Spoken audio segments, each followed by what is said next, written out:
I think so. MCP is a really cool one, and like these agents that can build things out because it enables small businesses and even larger small businesses, talking like 1 to 10, 15 employees, to have these technical capabilities that they didn't have before. Welcome to the AI Advantage, where modern leaders decode the future of tech.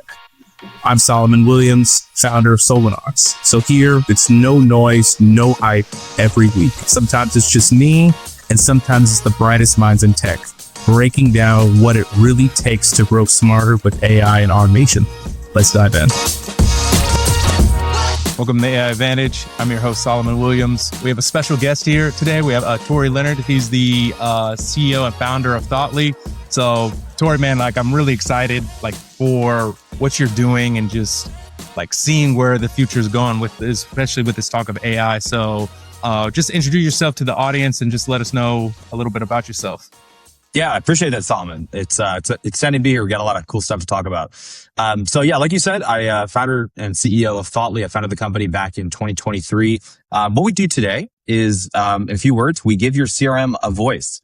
So all those leads that come through every single day enter your funnel. Someone's got to follow up with them. Voice converts at 3x the rate of every other channel, right? Text is dead. Nobody checks their spam SMS messages anymore. Nobody checks their email anymore. So why don't you give them a call? We do that and automate that at scale. That's what we do very well. And we've been doing that for a lot of awesome companies in the education space, all the way over to healthcare and insurance. And that's where we find ourselves today. I'm here in New York City. I was just telling you a minute ago, we had a crazy blizzard. And so we've been digging out of that. But anyone who's listening to this in a few weeks or whenever it goes live, I'm sure you remember the New York City blizzard that's happening basically right now. Yeah. Pretty nuts. Yeah, it is, man. Like Atlanta doesn't have anything compared to what you are getting through. So hopefully it goes through. But I wanted to, started in 23. So what was the turning point or the catalyst for you to like what brought up of Thoughtly for you to say, this is something that the market is lacking. And then this is, with the workflows you're building to. Yeah, it's a great question. I think you'll find this particularly interesting, like to kind of like how it started. So I was, at the time, head of product at a company called Affinity. So we were building co-branded credit cards for trade associations. So it's kind of like Ramp, if you've heard of Ramp, business credit cards. And I ended up, playing around with ChatGPT a lot in the summer of 2023, as probably you did, as well, Solomon. Yeah. And I was like, this is really cool. It's really helpful. And at the time, it was good. It was good. It couldn't do the things it could do now, but it could definitely take an email and make it look a little bit better, right? And so I thought, eventually, there's got to be a way to be able to talk to this thing. And so I started exploring some of they're called text-to-speech models, right? So taking the text that's output by the language model, throwing it into a voice model. And at the time, 11 Labs just so happened to be releasing some cool stuff, mainly for social media. So like TikTok videos you could hear these 11 Labs voices in the background at the time. And that was really all they were doing. Meanwhile, Google had out of the box an API for text to speech. It was just really bad. Yeah. At the time, it was really, it was just lame. I don't even know why they were marketing it. And so, it was the best we could do, right? And so at the time, I took that, language model output, streamed it over to Google, and you had this thing that could talk really well. And everything it was saying, it sounded intelligent. It sounded like you were talking to a real person. It just, of course, sounded literally like a robot was talking. And so this was my, opinion at the time was it's not ready yet. 2 weeks later, 11 Labs dropped their API first model. And I think it was like their version 1 of this model that you could use and stream data into. And I was in these discords with all of these other developers who were building things and trying to hook it up. There were just a few of us trying to figure out how do you convert like audio formats into this format so it could stream to 11 Labs and Play HT, the other product at the time. Figured it out. And then I was like, this is incredible. You can now talk to a language model and it sounds like a person. This is where we're going to be going as a society. And so, of course, based on my experience at Affinity, I thought, man, this is exactly what we should be doing. I ended up leaving there and starting Thoughtly, and it grew and started taking off very quickly. And man, this because you are right. Like I think we're seeing the stages of it because as you're aware and everything else, we have these chat bots, we have, the websites and what businesses are going more for. But now it's this, how do you implement real AI, like the speaking conversation without it sounding like you're in a, on the phone, just waiting as like, as a, automated, it sounds too automated. Where is the conversational piece? And I know that the key part is these lead generations and, getting the leads and having that that human aspect as best as we can. So, with that, what were the early stages of when you kind of went through from early prototype to getting those first partners and those clients? What were some key aspects that you thought that worked well, that helped you elevate to get to those next stages, you would say? Yeah, I think that, everybody who's building a product, everything's about the customer. And the best products are the ones where you just constantly have that iterative feedback loop from customers. So, finding your first customer is easy, right? Like if I didn't have Solid and I built something today, I could probably ask you, Solomon. You'd be like, yeah, I can take 5 minutes and try this thing out for this guy. You can get your mom to try it out, right? Like get those early customers to try something and then they'll tell you how they feel about it. They'll be honest about it. And so that's how it kind of got started. I built something that, allowed you to build a voice agent. It was very basic. You could tell it how to act, what to say. What do I say when the customer says this? What do I say when a customer says this? And it worked for web chat. It worked for like a Google Meet style video call with it looked like the avatar's video was off, right? Like just a profile picture. And it was very basic, but it didn't have phone yet. Everybody I showed it to said, "This is so cool. Why do you not have phone capabilities?" And that's when I threw that in there over a weekend, hooked it up with some carriers and some vendors that allowed it to connect to the phone networks. And then all of a sudden everybody was like, this is game changing. And so all these SMBs that were in my area back in Maryland, I was getting them to try it out. They were exploring it. They were trying this, they were trying that. And that's when I realized this is great for lead follow-up, lead gen, appointment setting, all of these different things that we're doing today. But it was those early customers that allowed me to figure out this is what the product's best for. So and I think that's a real key, as you've already said, that's where people are needing this. But how the phone is really the key part of it rather than going to online. But my question is that it's kind of like for V3 of how it is, especially with Claude now with Cowork now that they have this the MCP, the model context, protocol of where it can implement in and now it can be able to interact with, I'm assuming their next step is going to be interacting with external applications, right? So with folks that are coming in and with V3, when you're speaking to new prospects or new partners that you're looking to, are they hesitant on it? Or do they feel like their infrastructure or like their work isn't ready for it? Like, how do you help guide them to utilizing the technology properly? Yeah, I think so. MCP is a really cool one. And like these agents that can build things out because it enables small businesses and even larger small businesses, talking like 1 to 10, 15 employees to have these technical capabilities that they didn't have before. So for example, if you're a garden shop, right? And you sell flowers. I love those stores. They're great. They smell good.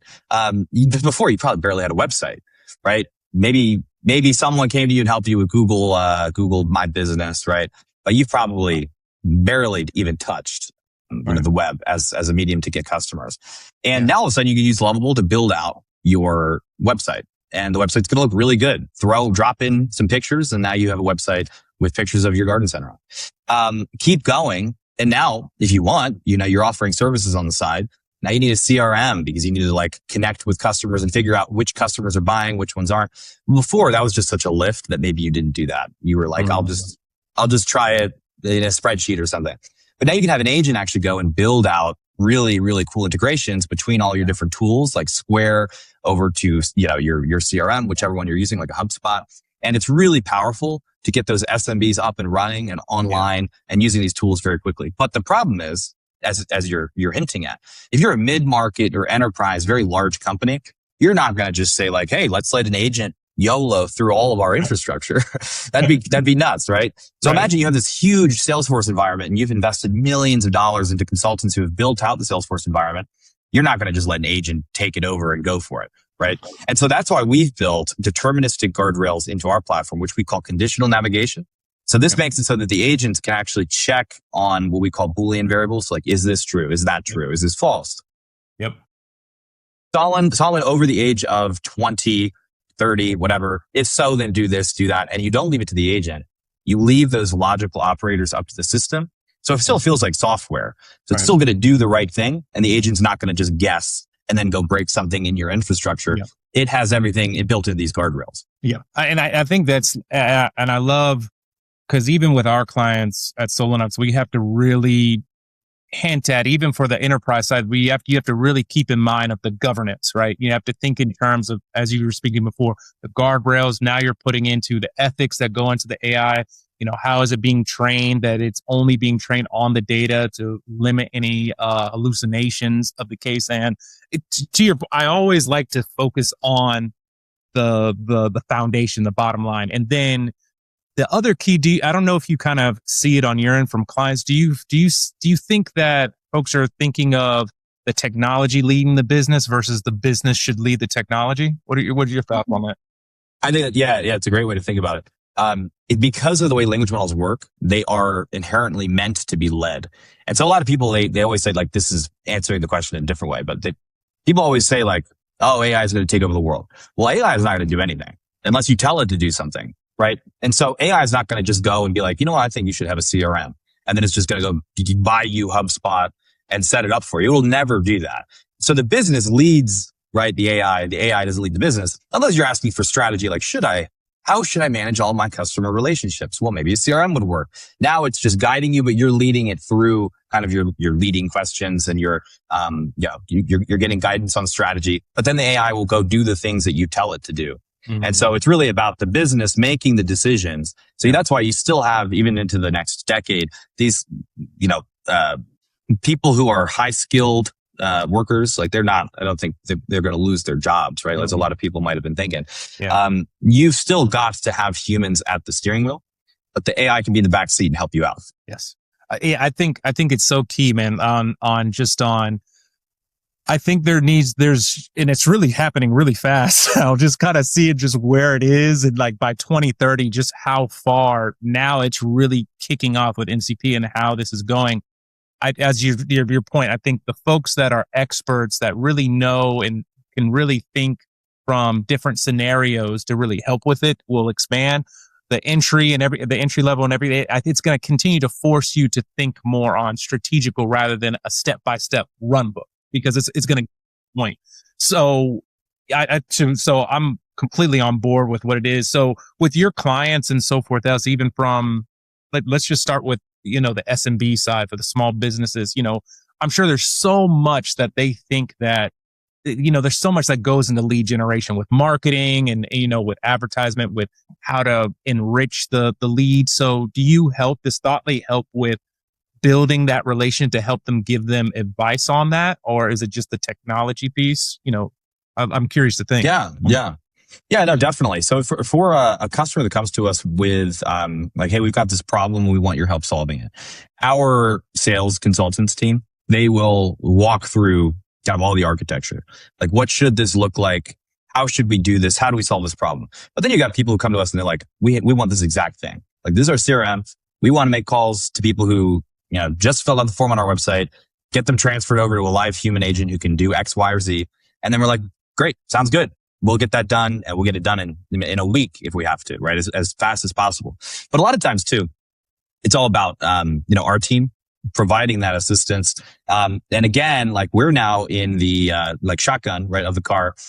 You're driving, you're calling the shots. We got AI in the back seat. Our team's riding shotgun. It's a party bus, right? Yeah. And we're taking you to the destination you want us to take you to. Right. No, I love how you kind of put that. It makes me think of it like F1 or anything, the racing that you have the people breaking down there. Of course, the client is the driver and everything else, but you're giving them all the hints. You have the partner of your on the same team. So I love that on that side. For that, with V3, man, like, what do you see, like, the trend, like, that is going more towards? Because obviously this is where enterprises and mid-tier, they have so much compliance and mid-tier, but eventually it's going to get there once they ink out the kinks or the security of it. what is your viewpoint of in the next even 3 years by 2030? Where is this going to be at, and where's it going to be? Yeah, I think it's the low skill jobs. I think they're the ones that are easily replaced by AI, and so everybody's getting promotions, which is great. So like in our domain, the companies we work with, it's the outbound dialers, the SDRs who we're not getting fired, right? They're getting promoted. They're all becoming main sellers, main closers, loan officers, account executives, whatever, industry, that's what you call them. And everybody's getting a promotion, which is great to see. That's kind of happening across the board at a lot of mid-market, SMB, and some, major leading enterprises where you have people who have these jobs that are kind of, very easy to automate with AI. They're being pushed up into roles that are a bit more challenging for them. Mm. And if you accept that, right, you're like, oh, I'm going from tier 1 to tier 2 as a rep for whatever industry you work in, then that's great. You're making more money. You probably have much more job stability. You're having a lot more fun at work. You've got more colleagues you can interact with. But some people might not be, interested in doing that. And then that's where, they might go into a different industry entirely where AI is a little bit harder to automate potentially. But that's what I see happening over the next decade is there will be a seismic shift in like the global workforce where you can't have a bunch of people who are doing jobs that AI is going to do better. It doesn't make any sense. Right. And so that's this huge shift that's been playing out, I think, over the last few months. We're also seeing it with a lot of companies that are incorporating, including ours, with like OpenClaw, right? These agents that can autonomously do actions. We have agents here on OpenClaw that are doing things that no one was doing before, and it's incredible to see. So, what do you see on like what advice or what recommendation that you see that that people are doing, just business leaders that you would give in preparation to help them, whether it's implementing AI or implementing voice voice models into their their lead generation, their sales funnel. What do you see that you've rectified that you would help with them on that? Yeah. Well, two things I'd say. One, just generally AI, and then two, specifically kind of what Thoughtly does. So one, generally, I think a lot of people have been saying it recently. You got to get on the AI train, or you're going to get left behind. That's just happening right now. So how do you do that? Just go use AI tools. Get yourself on the train. Like install ChatGPT, install Claude. That's a step one. Perplexity, like get it on your phone. Start using it instead of Google, maybe, right? Like just learn more about how AI works. Then take that next step as a business owner. Try building your website in Lovable instead of using Wix. No offense to Wix, but like Lovable is really easy to build something out for $5. You can have a pretty killer website, and then you just chat with it to make changes. Yep. Keep going down that path. And then the more you do that, the more you'll find tools like Lovable, like Perplexity, like Thoughtly that solve your problems. Yeah. And so then, the second part of that question is if you have a business that receives a bunch of inbound leads on a recurring basis. So we see like hundreds of leads per month, thousands of leads per month is like a great fit for voice AI for specifically what we do. Then, you should be using a CRM, of course. Those leads have to go somewhere, and someone should be following up with them. Somebody should be talking to them. And so that's where this kind of Thoughtly workflow comes into play, where we'll hook into your Zoho, your HubSpot, your Salesforce, whatever CRM you're using. We'll then do whatever you need us to do. So if you've got human agents over here standing by who are ready to take a transfer, before maybe they were making those outbound calls, we'll just make them take transfers. That's a way better job for them. Way more fun than getting hung up on all day, going to voicemail all day. We'll make the calls. We'll place those outbound calls, get people on the line, do some qualification, answer some questions, and then transfer them over. That's what we do best. There are other tools out there too that'll help with receptionists, right? So answering for an SMB, picking up the phone, maybe booking an appointment at like a med spa, for example. There are tons of tools out there that'll do that, all the way up to really advanced customer service questions. Like I need a refund. AI can handle that sometimes as well. And so there's some tools out there that'll help you with that. Yeah. And I love that, man, because I think that, what we're seeing even with Solarnox, was we're that technology partner with it, is that there's two parallels to it. Is that one of implementing, as you said, on internally of Claude, of co-work and so forth, is how are we helping, our engineers, our architects, and having to build that out to help with that, to enhance that. So again, that's how do we think through to, where there's some enhancements that we can be made. That's on one side. And then the second side, I love the AI piece of, even with our clients now, we're hearing a lot of on the AI, but I look at it like on the side of like on the cloud. So obviously this is all based off the cloud. So I have to look at what is the cost? How many other your tokens are you going to be utilizing for? How are we going to fit around the FinOps perspective? How are we looking at, governance and, your identity management? If you're wanting to implement agents into this space, what, again, of what you said, what are the roles? What are the guardrails in place?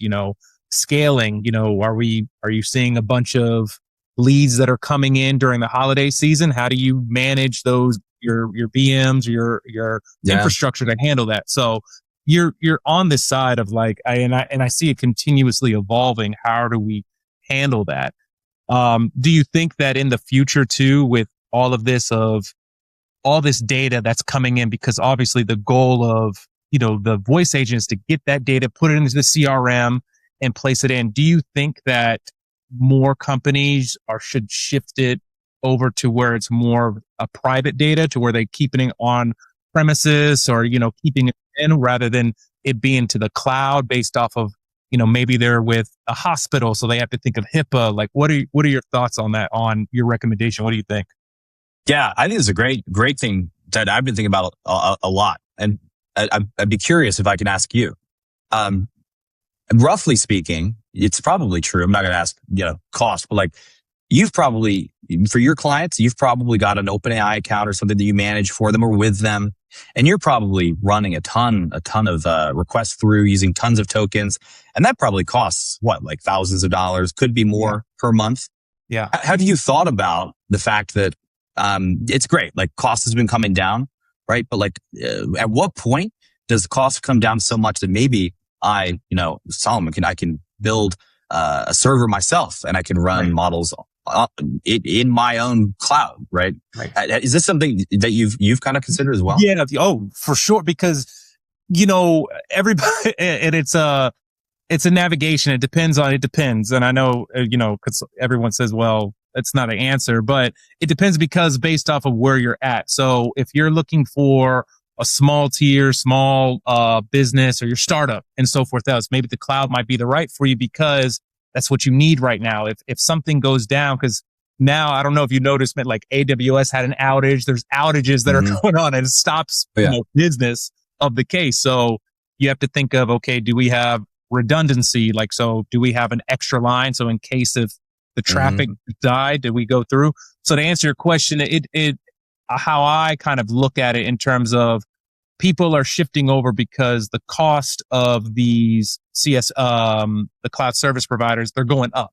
It's real cheap to bring you in, but when now over years, now the costs go up. And now if you have everything, your vendor locked in, and that's where us as Solana, as a technology provider, like as a partner, we have to do that vendor management, So to answer your question, it kind of depends on what are the initiatives of what you have, right? Of, okay, is there costs? Are these tokens going up?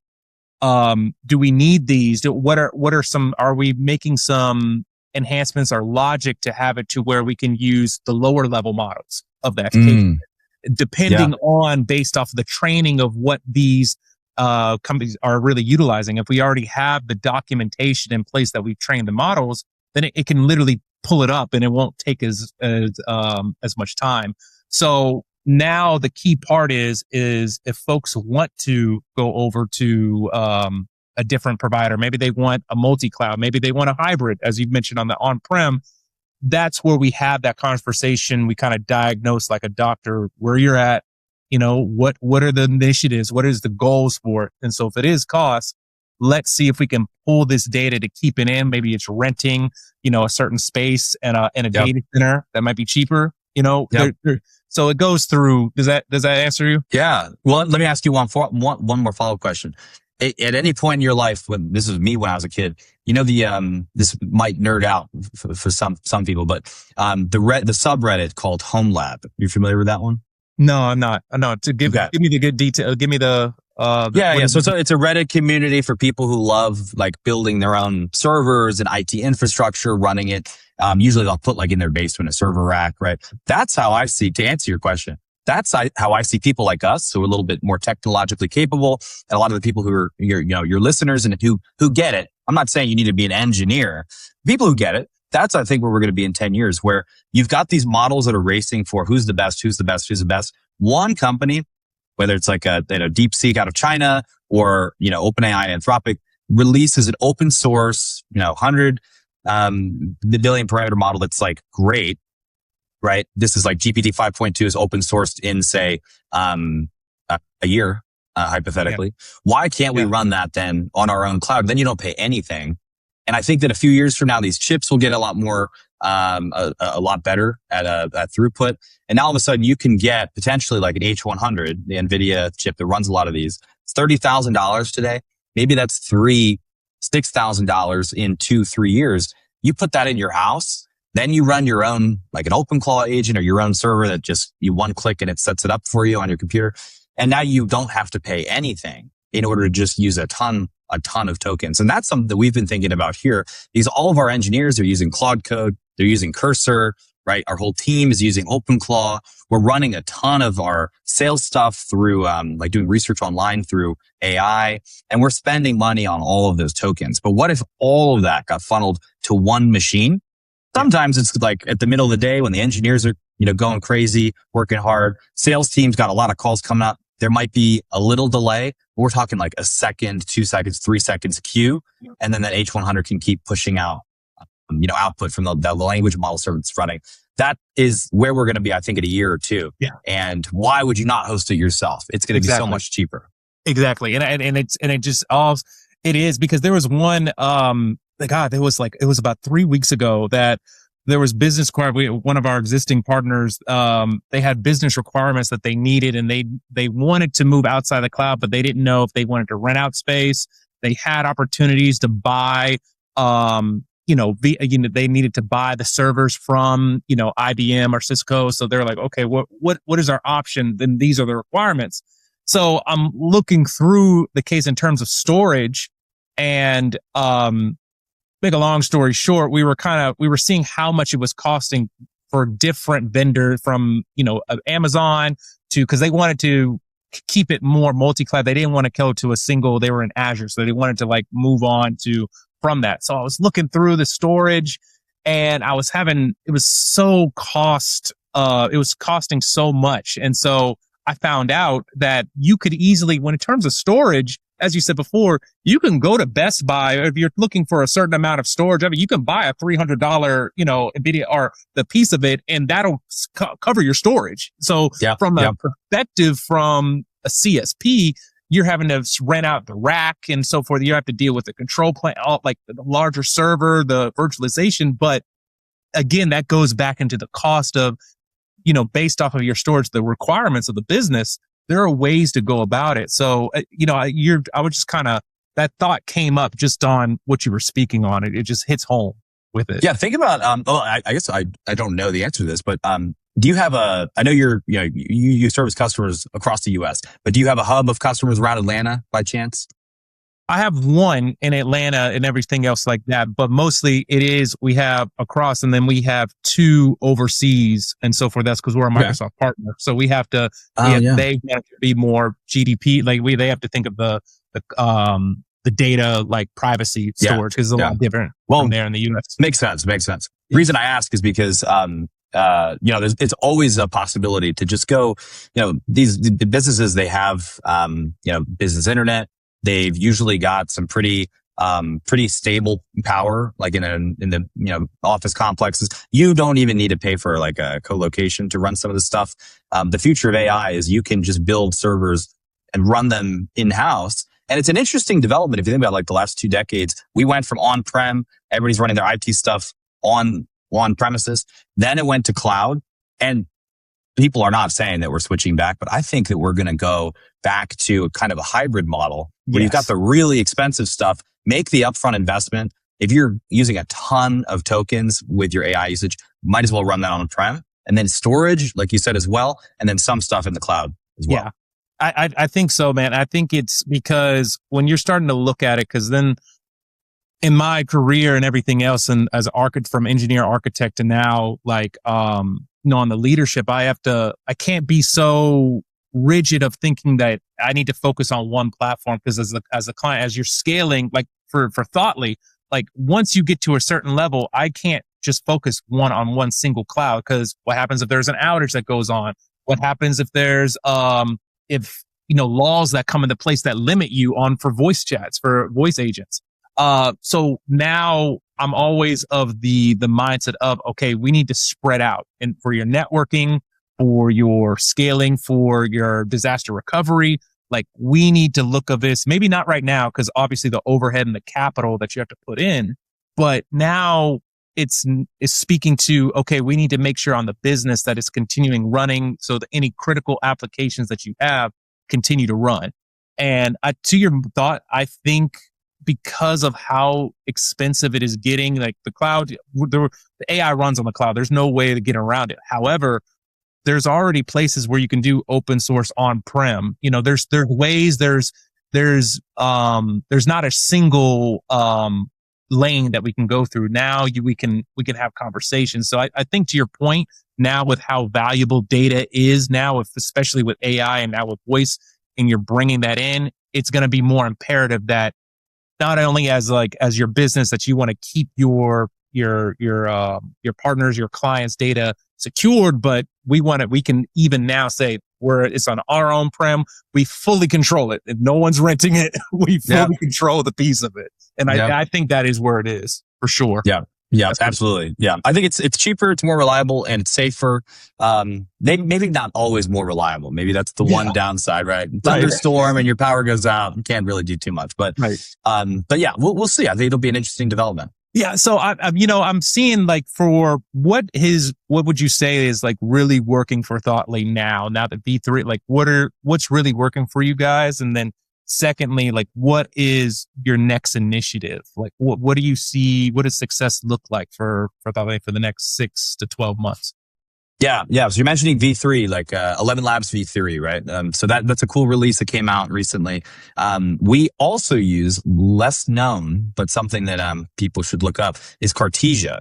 11 Labs is great vendor, but Cartesia is another great vendor that we utilized. And they're two kind of the best text-to-speech voice models in the space.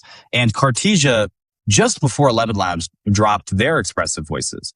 So I would say they're just as good as the 11 Labs voices, but they didn't get as much attention. I don't know why. I think they're great. People should look them up. And so if you're looking for kind of a text-to-speech API, go look at Cartesia. We're on their website, so you can see what we do with them. But these expressive models are really cool, because now, even the way I'm talking right now, or I'm inflection in my voice goes up and down, I'm reacting emotionally to what you're saying. That's something that voice agents couldn't really do before. Now they can do it. And the coolest part, in my opinion, also sometimes the weirdest, if you prompt it to do it, is it has these sound effects. So it'll laugh like, right. And it sounds kind of weird. You're like, what is this? This is weird. Right. And then it'll make a click sound with its mouth, like we humans do. Right. And these quick pauses. I see what you mean. Right. It can do that now. And it's really weird, but it's super cool. And so that's kind of the direction that the whole voice AI space is going in, where now we're trying to, at least the vendors we work with, become indistinguishable from people. And we're at, I would say, this kind of interesting uncanny valley. Are you familiar with the uncanny valley? A little bit. Yeah. So it's basically like with human faces. This was created by I believe it was a Japanese philosopher, a few decades ago. In TVs and movies, if you have a robot or something that kind of doesn't look like a human, it's down in the uncanny valley. It's super creepy, right? It's just not human enough. But over here, it's more lovable. People think it's cute if it's like completely not human, right? You've got to make it look really human in order for it to not be weird. So the same thing's happening with voice, where we're kind of down here at the bottom where it's a little weird. We're almost a human, but it's just not quite there. And so it makes some people uncomfortable. And so it's not, I would say, like a be all end all. Not everybody should use expressive voices if they aren't fully sold by it. Our customers who have these live in production calling their customers, they aren't using expressive voices yet. Not because they're not good, but they just have proof points and data that shows that this works very well. So let's wait. We don't need to go reinvent the wheel. Let's stick with this. It works very well. And then maybe the next release, that's the one that we're going to go all hands on deck for. I love that. Like, so with that, cause it's working with them for Thoughtly and for you, Torrey, like where you like to see what metrics are you focused on right now improving for users or your partners? Is it speed to lead, or is it more overall like of the pipeline itself? Yeah. The biggest one is connect rate and conversion rate. For sure. So connect rate, meaning out of everybody that we've been given to dial, how many connections have we made? That usually depends on your customers. Like how warm are they? If they just filled out a form 4 minutes ago, then the connect rate's going to be higher than if they fill it out at 3 a.m. We're calling them at 9 a.m. So that's connect rate. And then conversion rate, whatever your conversion is, whether it's booked an appointment or was transferred to someone who could, take the deal from there, bought the thing, right? Whatever that conversion metric is, conversion rate is number 2. And so those are the two top insights that we bubble up to our customers. Yeah. And we always say like, those are the main ones that you should be paying attention to. Everything else kind of goes around that. Like voicemail rate, like how many voicemails did we hit?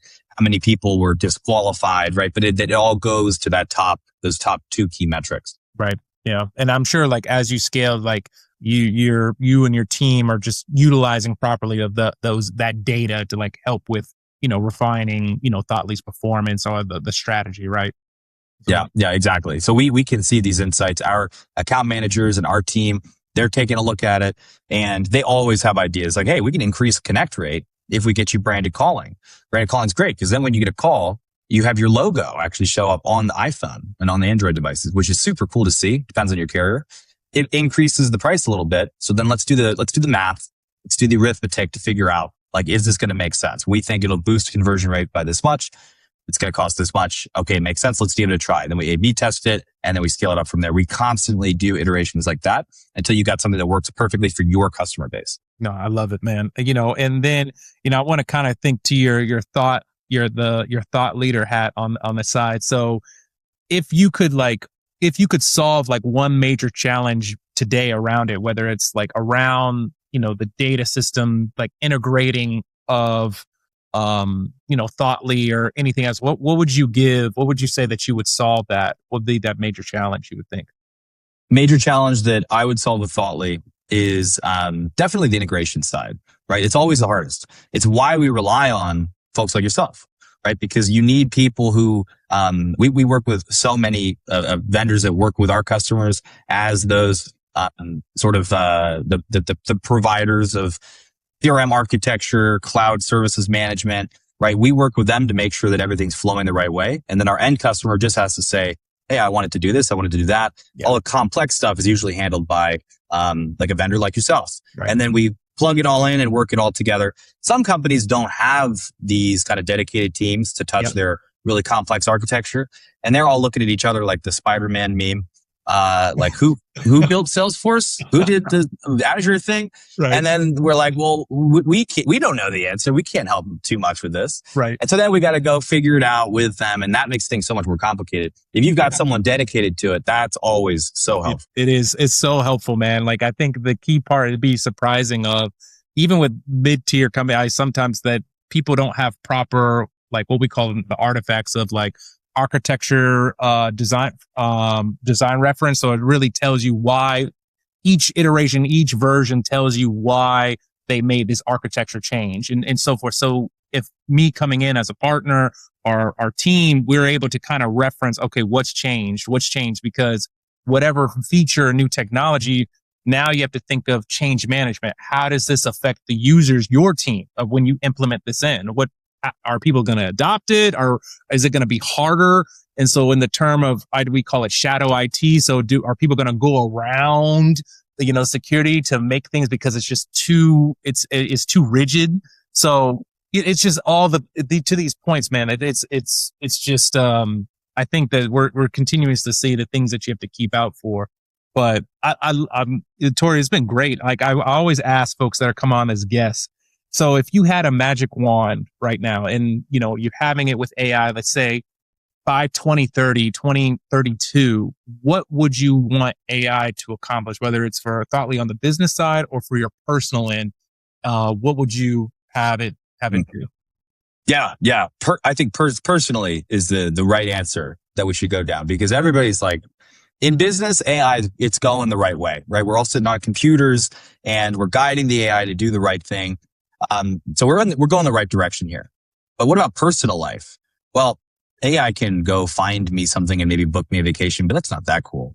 We need the next step, which in my opinion is the next AI, which is robotics. We're talking 2030 plus. That's going to be robotics. It's where we have these agents, right? Maybe the Tesla bot, whatever. And it has these language models on board running internally. And it's, again, not going to do anything on its own unless you tell it to. Right. And now all of a sudden I free up so much time to where I don't have to do the dishes anymore. My wife isn't asking me to make the bed anymore, right? Because now the robot can do it. That's incredible. So that's 2030. And that's where I really see, ideally I'll be one of the first in line for that robot, whatever it is. It's crazy, man, because and it's amazing that in our lifetime, like I'm thinking of how much science fiction that by the time the next 10 years, this is genuinely on the road to it, because they're already doing it. I saw like a article, and I think it was on 60 Minutes or something, where they're already using for Ford. They're already implementing the robotics to do part of the building out. I know China's already doing automated, that they're already having whole warehouses. So to get to the human robotics part, it's just insane to really see that we are seeing this in real time in our life.